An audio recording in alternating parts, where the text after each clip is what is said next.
I will no longer be of use to him. I must leave behind this record at least. A record of how the ancient vocal cord parasites became these abominable ethnic cleansing parasites. I believe he has two purposes for the ethnic cleansing parasites. The first, as their name suggests, is ethnic cleansing. This conflict between East and West that envelops the world will not last much longer. Once the Cold War ends, and the weight of America and the Soviet Union is lifted away, the ethnic conflicts they kept suppressed will all rise to the surface. It is not difficult to imagine that the radical sides will begin cleansing their adversaries.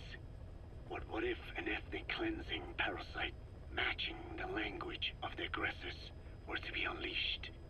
The aggressors would be washed off the earth.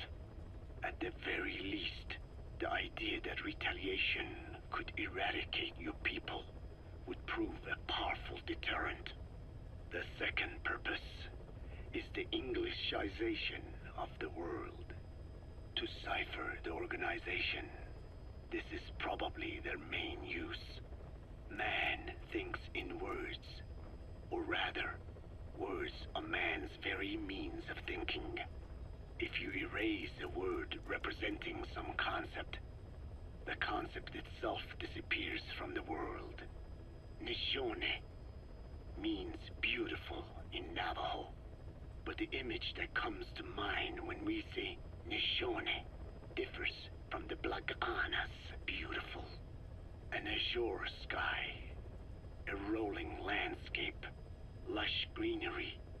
The meaning we place in Nishone has its roots in Diné culture. If we lose the word Nishone, the images of our beautiful homeland would be washed away into oblivion along with it, just as Orwell indicated years ago. Cipher, being based in America, is pushing Englishization for this very reason. Suppose all 5 billion people on this planet come to read, speak, and think in English. Their wills could also be streamlined under English. Cipher's control would be all the easier. Economic governance would progress in leaps and bounds. The ethnic cleansing parasites would be a great aid in accomplishing this goal. There is no need to destroy every language besides English. All they need to do is weaken other dominant languages competing with it. Russian, Chinese, Arabic. If people know they risk their lives speaking such languages, they will flock to the lingua franca that is English. Cipher need not even focus attention on smaller languages.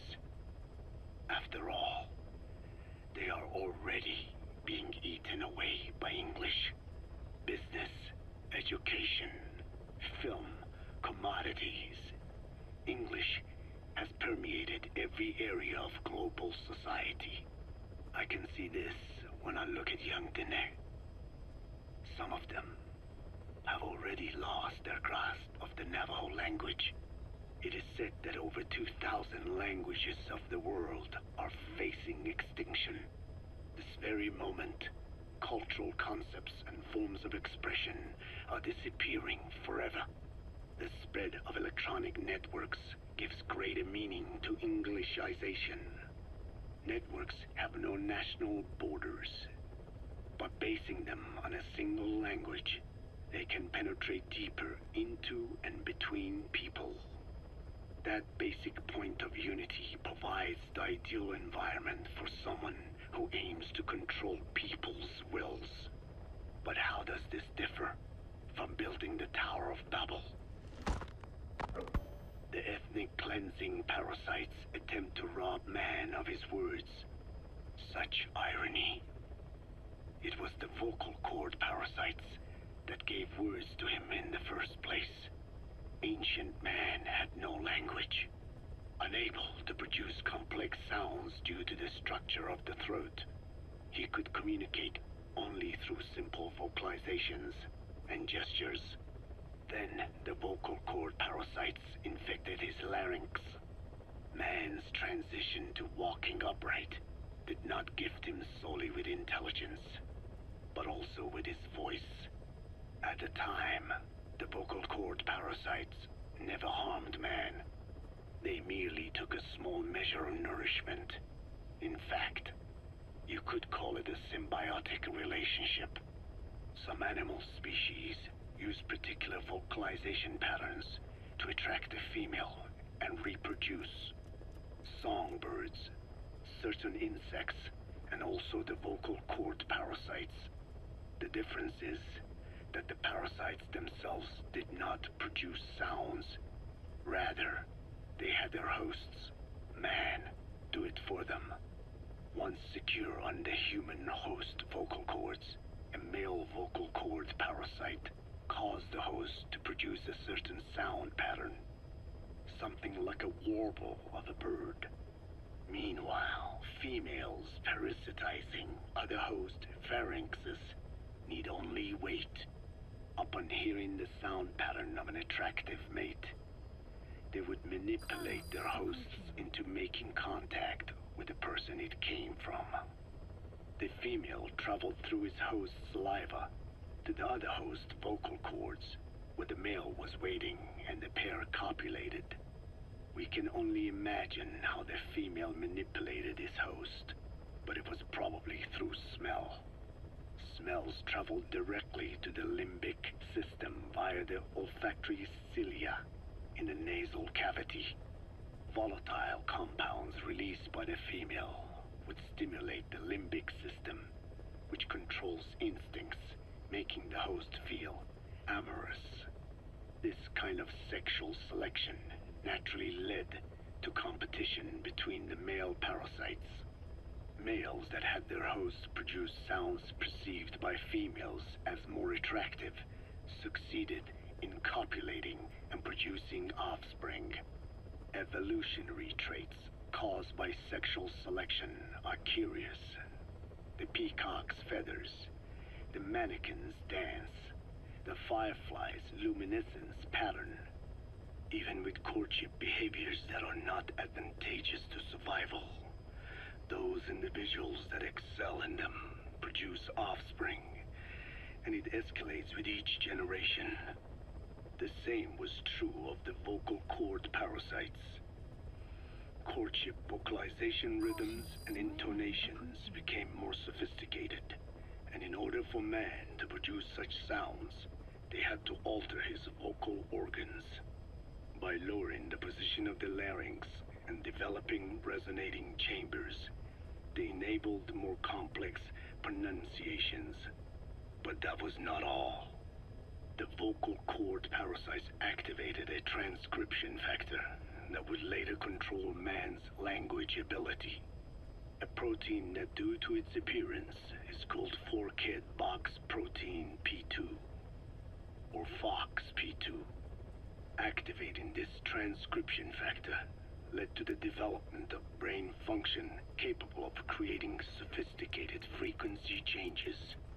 This was the pinnacle of the vocal cord parasite's prosperity. However, this sophisticated pronunciation control was too useful for man to ignore.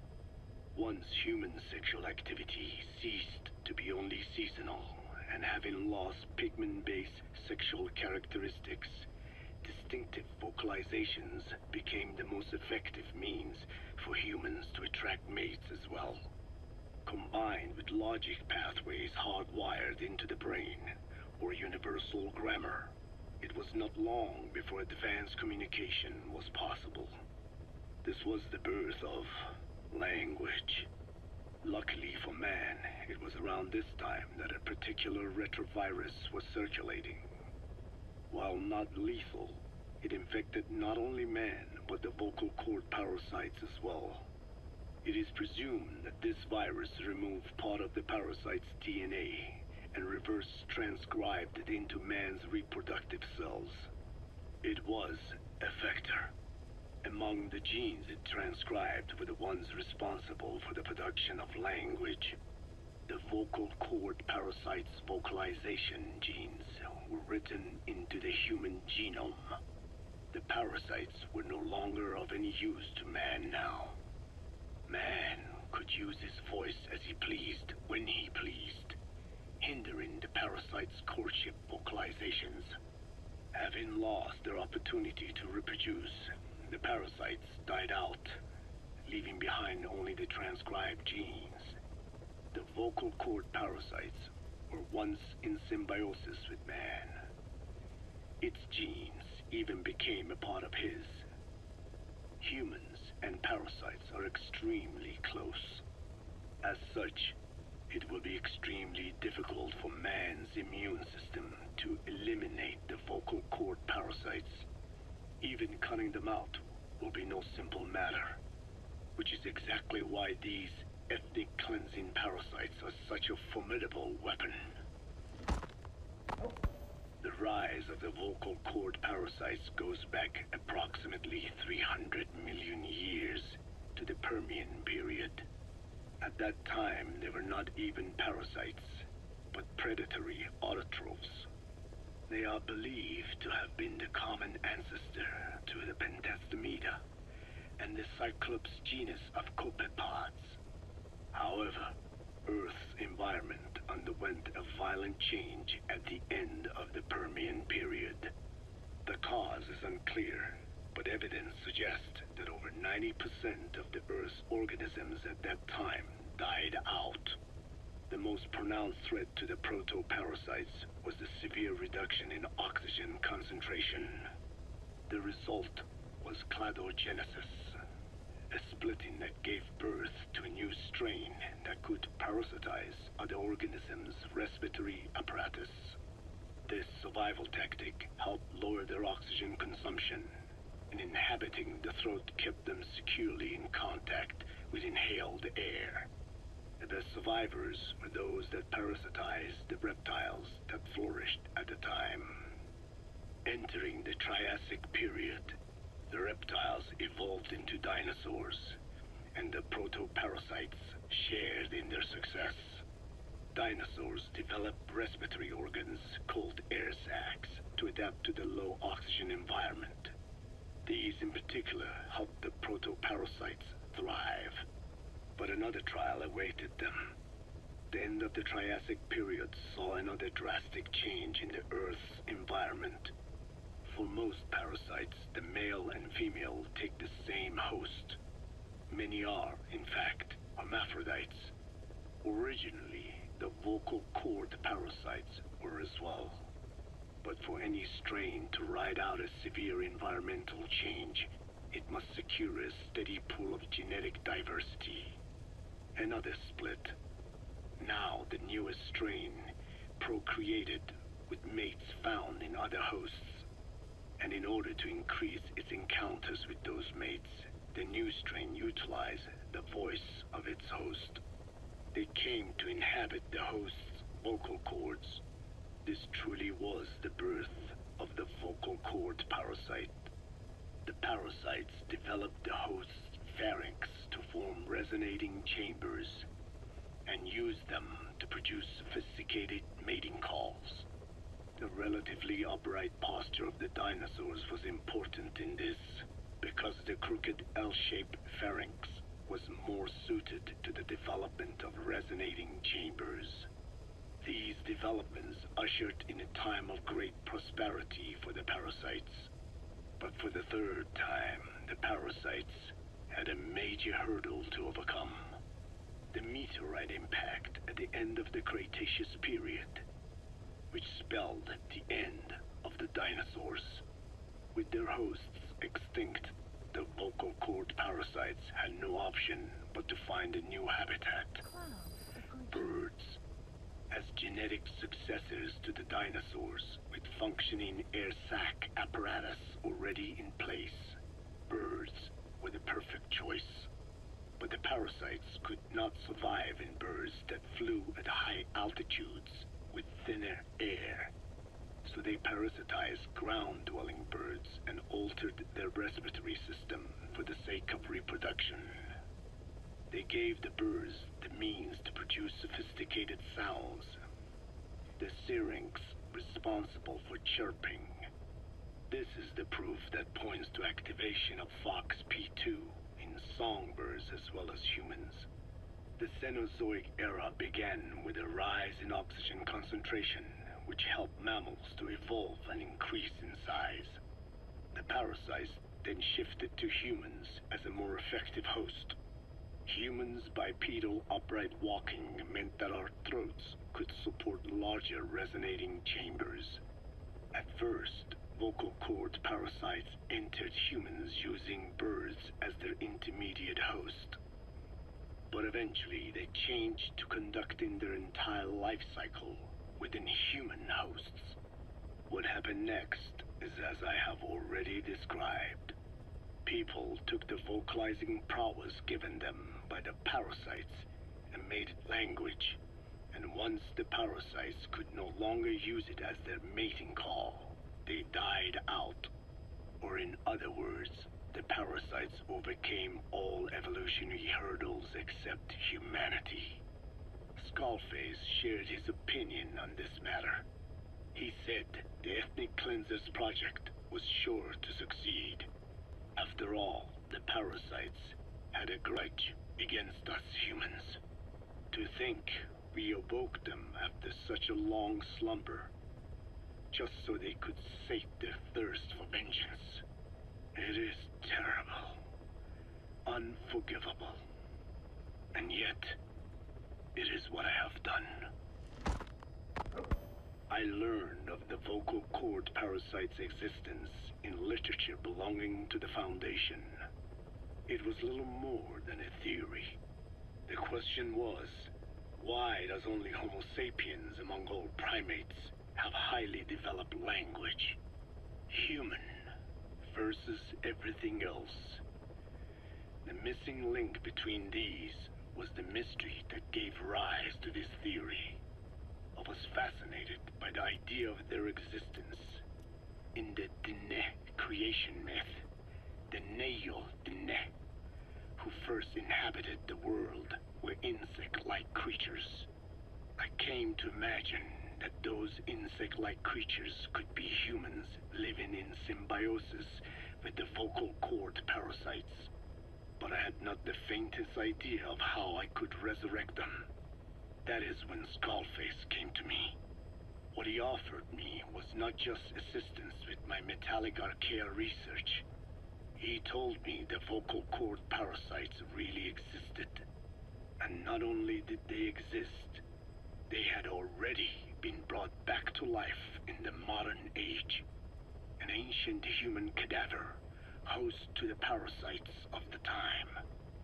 Cypher excavated such a cadaver from a permafrost region and isolated the DNA coding of the vocal cord parasites. Naturally, they were long dead and could not be brought back, but there was an alternate vessel they could use. A relative species of the Pentastomida discovered in China. It had adapted to live in the nasal cavity of animal hosts, but its genetic sequence showed signs of common ancestry with the vocal cord parasites.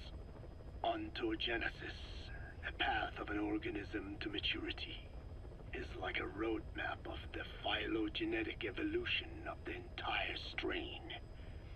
Cypher used this to effect a reverse evolution of the modern parasite and resurrect the vocal cord parasites.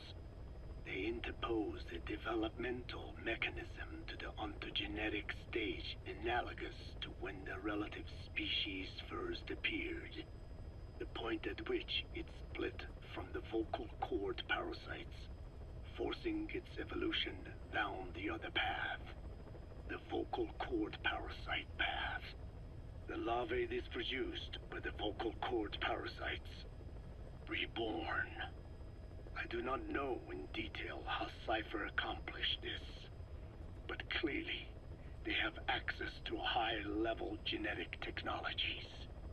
Skullface said it was the work of a genius woman scientist, and that the relative species in question was first discovered by a group once called the Philosophers.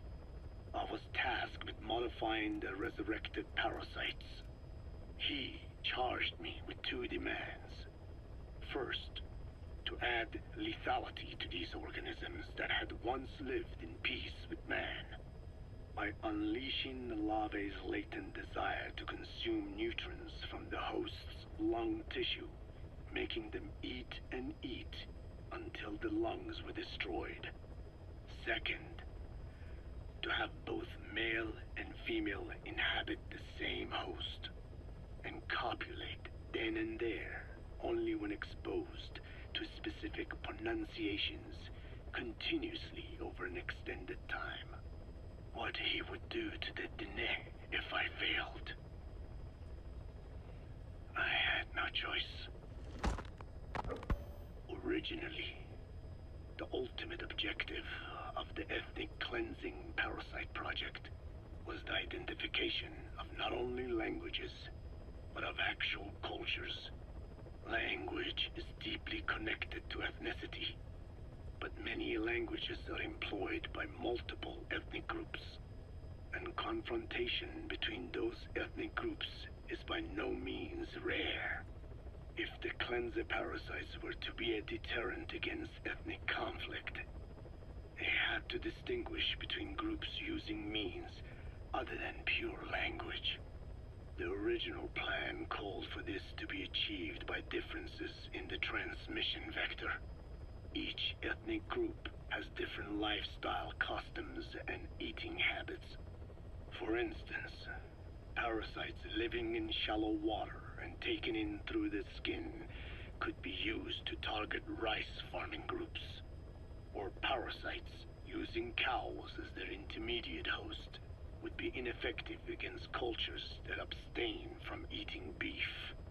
But that is a lofty goal indeed. The current parasites mainly rely on droplet transmission. It would take extensive time to alter the transmission route. I eventually learned that the Ethnic Cleansers project had been shut down. It was Skullface who put it back into operation. But despite that, he told me to forget about the transmission route and just focus on language identification. I do not know why. I understand that the Chinese philosophers who discovered the relative species of parasite originally planned to develop a phonogrammic Alexia parasite. The left temporal parietal region is home to the part of the brain that identifies the phonetic symbols of the English language. They wished to create a strain that would parasitize that region and suppress its literacy functions. The brain area responsible for identifying the logographs of Chinese, meanwhile, is in the left middle frontal gyrus, meaning that even if native speakers of Chinese were infected with the parasite, the literacy would be unaffected. Old and new, east and west, there is no limit to the delusions of those in power. But this delusion threatens to become a reality. I have to do something to stop this. There must be something I can do.